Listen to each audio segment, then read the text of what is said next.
Bismillahirrahmanirrahim. Assalamualaikum warahmatullahi wabarakatuh. Selamat datang teman-teman semuanya, kembali lagi di perkuliahan rekayasa perangkat lunak. Setelah kalian berlibur di akhir tengah semester kemarin, selamat datang kembali di akhir semester ini. Kali ini kita akan meneruskan materi perkuliahan. Setelah kemarin kalian mendapatkan materi-materi dasar, kita akan melanjutkan materi-materi setelahnya yang merupakan lanjutan untuk mengembangkan perangkat lunak yang telah kalian konsep, yang kemarin kalian presentasikan, seperti itu. Nah, materi yang pertama ini di akhir semester ini, di awal pertemuan, yaitu kita menuju ke kelas diagram, di mana kelas diagram ini merupakan syarat pengembangan perangkat lunak ketika perangkat lunak kalian akan dikembangkan menjadi lebih baik, seperti itu. Oke, kita langsung menuju ke materinya. Kita menuju ke kelas diagram. Oke, kelas diagram dari artinya, dari pengertian di sisi maknanya, yaitu class diagram are the most common diagram for modeling object oriented system. Jadi kelas diagram ini diagram yang umumnya ditemui di object oriented system, seperti itu. Jadi ketika kalian menggunakan pemrograman berbasis objek, kalian akan menemukan kelas diagram ini. A class diagram show a set of classes, interfaces, collaborations, and their relationship. Jadi ketika kalian menemukan kelas diagram ini akan menampilkan set of class. Jadi set-set yang terdiri dari kelas, kemudian set ada interfaces, kemudian ada kolaborasi dan relasi, seperti itu. Jadi ada hubungannya dari kelas satu dengan kelas yang lain. Ada juga hak-hak apa yang diperlukan atau mungkin dibutuhkan dan mungkin diberikan antara kelas satu dengan kelas yang lain, seperti itu. Nah, kelas menggambarkan suatu keadaan, yaitu di dalamnya terdapat atribut atau properti suatu sistem. Jadi atribut tersebut itu menempel di sistem tersebut, kemudian sekaligus menawarkan layanan untuk memanipulasi keadaan, yaitu metode dan fungsi. Jadi apa yang dimanipulasi atau kegiatan apa yang kegiatan tersebut termasuk dalam memanipulasi data, seperti itu. Mungkin ada update, ada create, ada delete, seperti itu, yang semuanya dirangkum dalam CRUD. Nah, CRUD, CRUDI. Nah, create, read, kemudian update, kemudian insert, kemudian delete, seperti itu. Kemudian diagram yang paling umum dijumpai pada pemodelan berbasis UML. Nah, itu apa yang ada pada kelas diagram? Yang pertama, kelas dan interface beserta atribut dan operasinya. Jadi di dalam kelas itu nanti ada atribut, ada properties, kemudian ada fungsi-fungsinya atau ada operasinya, seperti itu. Kemudian yang kedua, ada relasi yang terjadi antar objek. Jadi ada objek satu dengan objek yang lain, relasinya apa, hubungannya apa, saling berhubungannya itu dengan apa, seperti itu. Kemudian ada constraint terhadap objek-objek yang saling berhubungan, seperti itu. Kemudian ada inheritance untuk organisasi kelas yang lebih baik atau pewarisan inheritance, seperti itu. Nah, pada kelas diagram itu merepresentasikan blueprint dari objek, fungsinya. Jadi menampilkan konsep dari aplikasi. Jadi dipresentasikan apa yang ada di dalam sistem tersebut. Nah, di mana di dalamnya ada properti, yaitu ciri khas yang bisa membedakan antar objek. Jadi di dalam suatu kelas itu harus ada sesuatu yang bisa dibedakan untuk mendapatkan pembeda antar satu kelas tersebut, seperti itu. Kemudian ada metode, di mana metode itu adalah aksi yang dapat dilakukan oleh objek tersebut. Nah, contoh kelas manusia. Di dalam kelas manusia itu ada atribut, di dalamnya ada nama, usia, tanggal lahir, dan sebagainya. Itu adalah atribut dari kelas manusia. Nah, metodenya atau fungsinya itu bisa jalan, bisa makan, bisa minum, dan sebagainya. Oke, dan selanjutnya di diagram kelas atau kelas diagram itu ada beberapa notasi. Di dalamnya adalah ada yang pertama notasi kotak dengan 3 bagian. Yang pertama adalah nama kelas, kemudian ada atribut, kemudian ada metode atau operasinya, seperti itu. Jadi di dalam kelas diagram itu nanti ada nama kelas itu di atasnya, kemudian ada atributnya apa yang di dalam yang menempel pada kelas tersebut, kemudian ada fungsinya itu ya perlakuannya atau perilakunya seperti apa. Nah, ini contohnya, ini adalah nama kelasnya, kemudian ini adalah nama atributnya, dan ini adalah nama perilakunya, seperti itu, ada fungsinya. Kemudian kita menuju ke visibility, di mana visibility adalah menyatakan level akses sebuah objek. Nah, level aksesnya seperti apa? Visibility dapat diterapkan pada atribut atau metode. Tampilkan visibility secara urut berkelompok mulai dari urutan tertinggi. Tipe data yaitu adalah integer, float, char, dan sebagainya dari sebuah atribut dapat disertakan juga. Nah, visibility ini seperti ini, misalnya ada plus, ada protected, dan private. Ini ada 3 ini. Maksudnya seperti ini. Kalau suatu kelas diberi visibility misalnya plus, gambar plus simbol ini, berarti ini dapat diakses oleh semua kelas yang lain, seperti itu. Nah, kalau ada protected seperti ini, protected berarti ketika diakses dengan kelas yang lain, itu harus mungkin ada kata kunci, kata sandi, atau mungkin sesuatu hal yang lain yang bisa membuka proteksinya. Nah, kecuali dengan private ini, kalau suatu kelas atau suatu metode atau suatu fungsi mempunyai simbol private seperti ini, maka dia berdiri sendiri dan dia tidak bisa diakses dengan kelas yang lain atau diakses dengan objek-objek yang lain, seperti itu. Nah, private tidak dapat dipanggil atau dari luar kelas yang bersangkutan. Protector hanya dapat dipanggil oleh kelas yang bersangkutan dan anak-anak yang mewarisinya. Maksudnya ini inheritance-nya atau generasinya, pewarisannya, seperti itu. Misalnya ada kelas mobil. Mobil itu kan masih umum. Nah, ada lagi kelas lagi di bawah mobil itu ada kelas sedan, kelas SUV, mungkin kelas truk, dan sebagainya. Nah, hanya anak-anaknya yang dari kelas mobil ini itu yang bisa dipanggil oleh kelas yang lain. Misalnya ada kelas lagi yaitu kelas driver.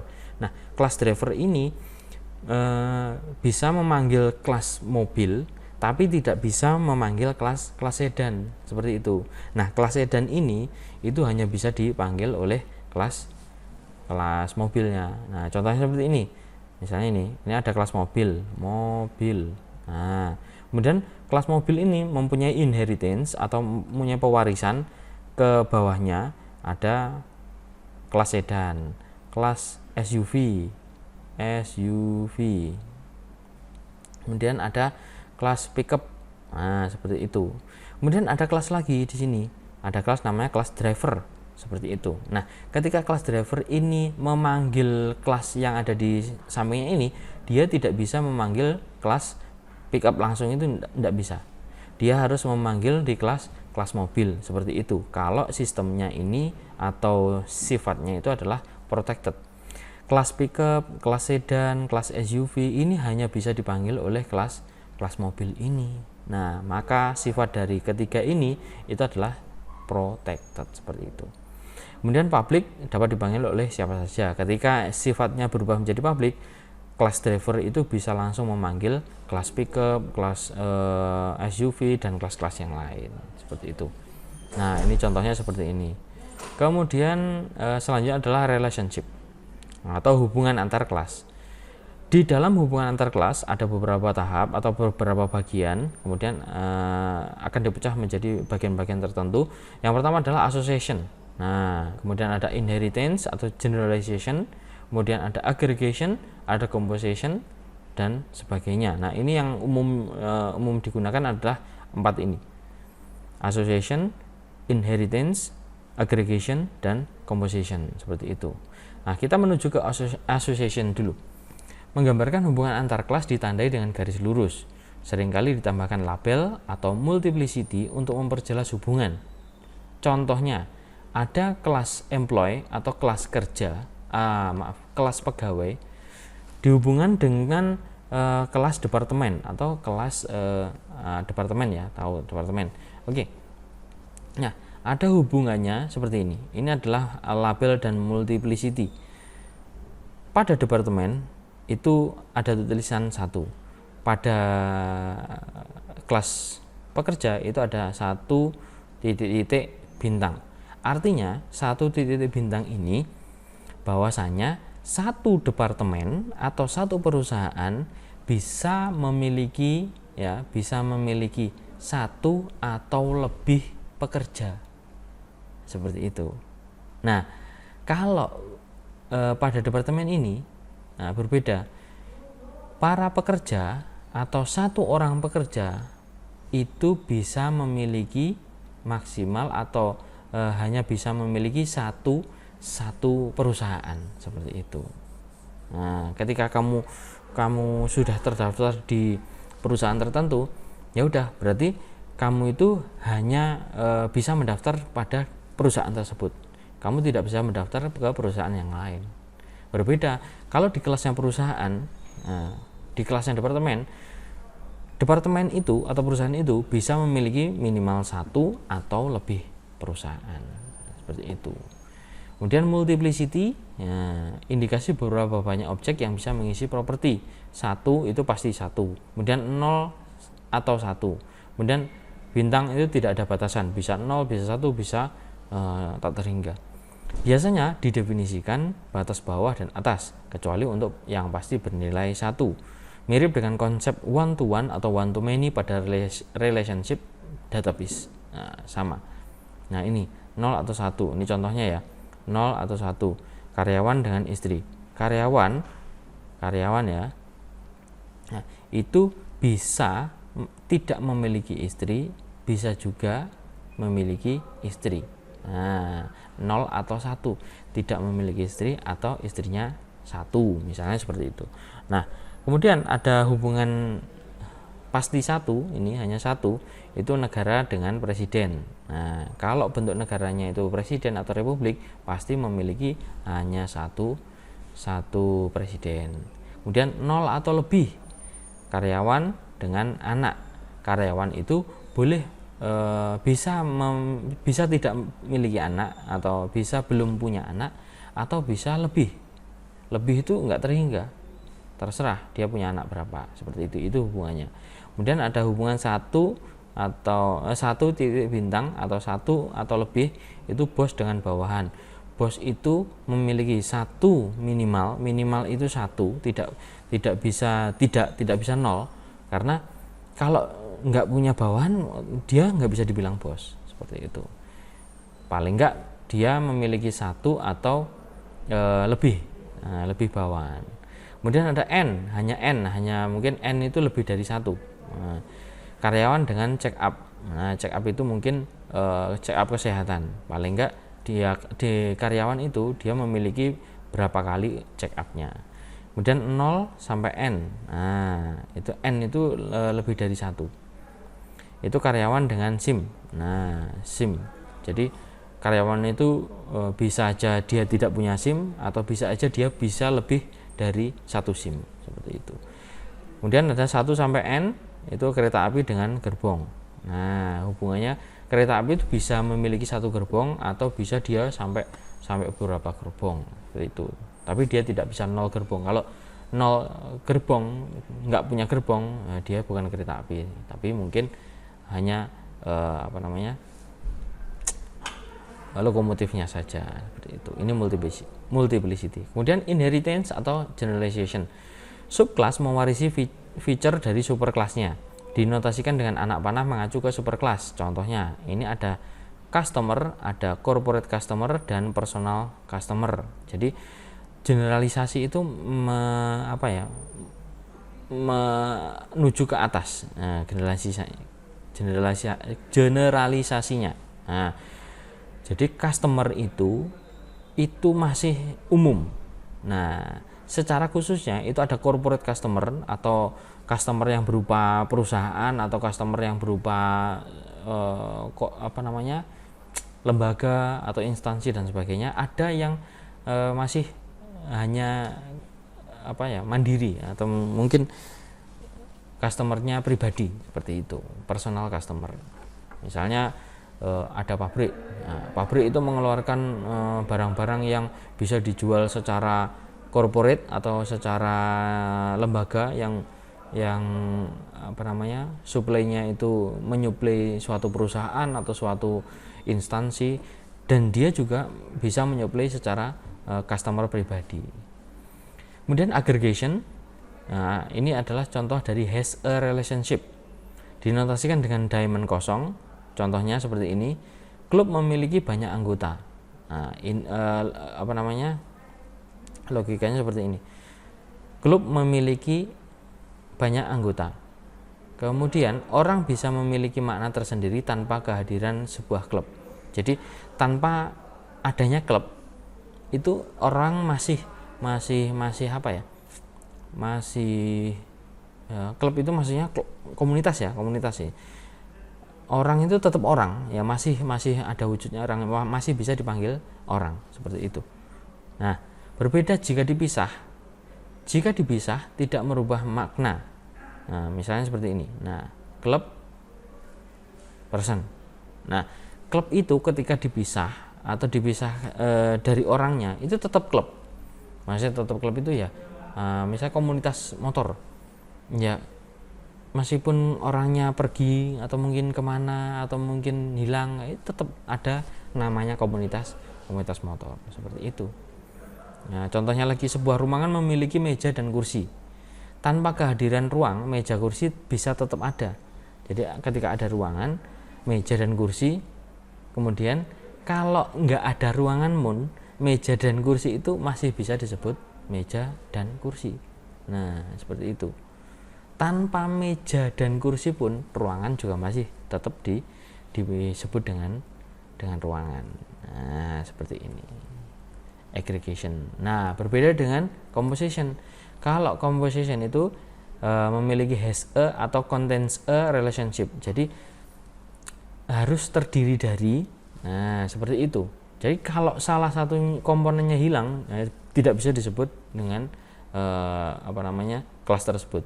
Contohnya, kampus memiliki fakultas teknik atau kampus terdiri dari fakultas teknik, salah satunya.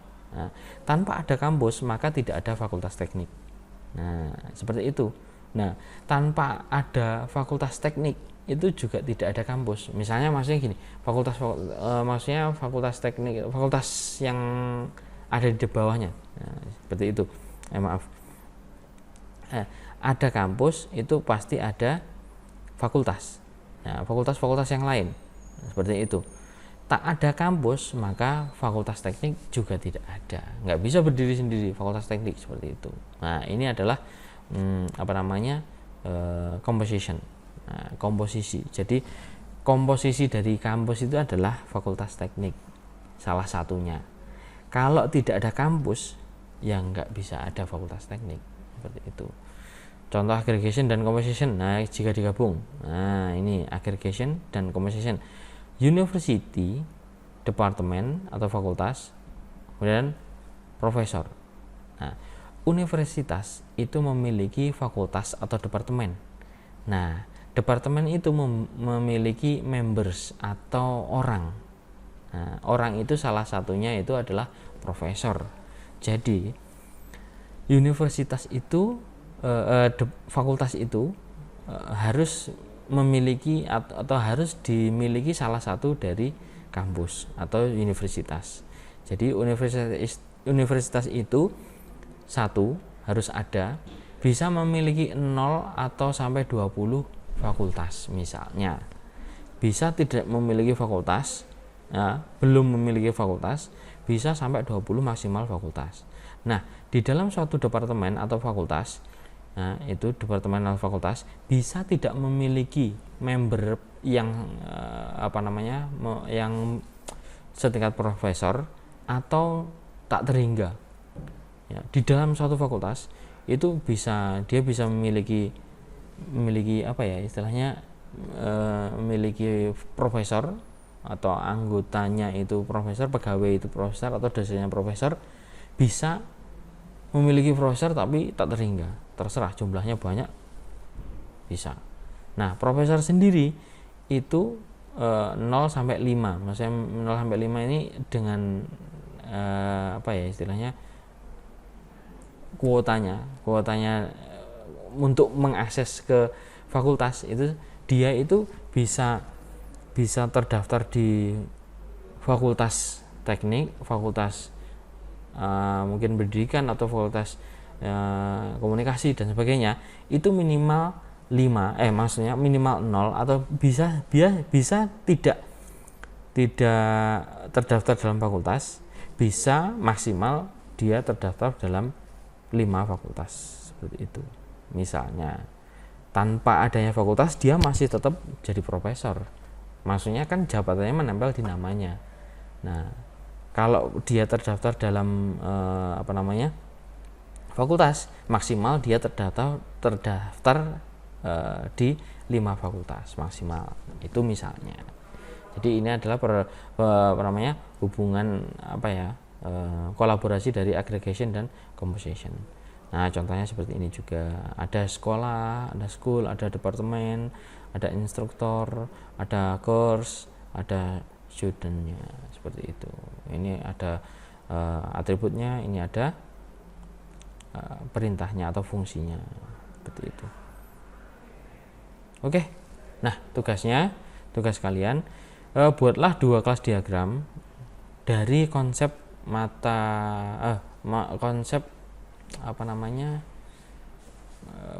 aplikasi kemarin. Nah, kemarin kan ada berapa orang ya satu kelompok itu kalau nggak salah maksimal 4 orang ya. Nah, jadi tolong buat masing-masing itu 2 berbeda. Saya yakin di dalamnya itu pasti banyak kelas diagram. Nah, silahkan buat itu di kelompoknya, misalnya kelompok A, kelompok 1 itu punya 4 anggota, 4 mahasiswa. Jadi 4 mahasiswa ini membuat 2 kelas diagram, 2 kelas diagram, 2 kelas diagram, 2 kelas diagram. Berbeda. Otomatis di dalam satu aplikasi itu mempunyai banyak kelas. Nah, silakan buat 2 seperti itu. Itu ya. Tuh. Buatlah 2 kelas diagram dari aplikasi yang kemarin kalian buat beserta atribut dan operasinya. Nah, seperti ini. Nah, ini misalnya contohnya satu kelas ini. Buat 2 kelas, misalnya shopping cart dengan kelas customer, seperti itu. Namanya apa, kelasnya ini apa, kemudian ada atributnya apa, kemudian ada fungsinya itu misalnya kelas customer, dia bisa apa, dia bisa register, mendaftar, dia bisa login, dia bisa update profil, dia bisa mungkin insert